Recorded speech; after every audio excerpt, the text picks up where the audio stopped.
അവൻ ദയ കാണിപ്പാൻ മറന്നു കളഞ്ഞുവല്ലോ. എളിയവനെയും ദരിദ്രനെയും മനം തകർന്നവനെയും മരണപര്യന്തം ഉപദ്രവിച്ചു.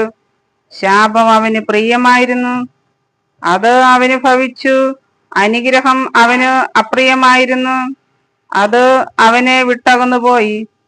അവൻ വസ്ത്രം പോലെ ശാപം ധരിച്ചു, അത് വെള്ളം പോലെ അവന്റെ ഉള്ളിലും എണ്ണ പോലെ അവന്റെ അസ്ഥികളിലും ചെന്നു.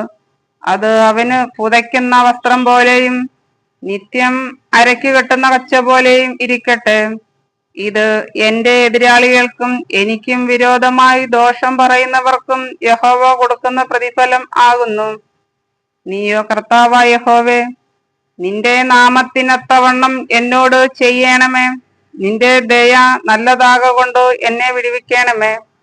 ഞാൻ അരിഷ്ടനും ദരിദ്രനുമാകുന്നു, എന്റെ ഹൃദയം എന്റെ ഉള്ളിൽ മുറിഞ്ഞിരിക്കുന്നു. ചാഞ്ഞു പോകുന്ന നിഴൽ പോലെ ഞാൻ കടന്നു പോകുന്നു. ഒരു വെട്ടിക്കിളിയെ പോലെ എന്നെ ചാടിക്കുന്നു. എന്റെ മുഴങ്കാലുകൾ ഉപവാസം കൊണ്ട് വിറയ്ക്കുന്നു.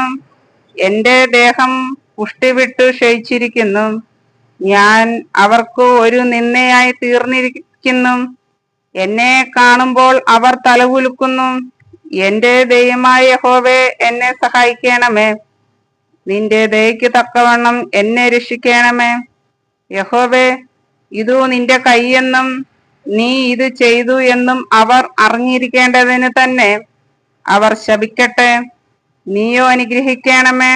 അവർ എതിർക്കുമ്പോൾ ലജ്ജിച്ചു പോകട്ടെ, അടിയനോ സന്തോഷിക്കും.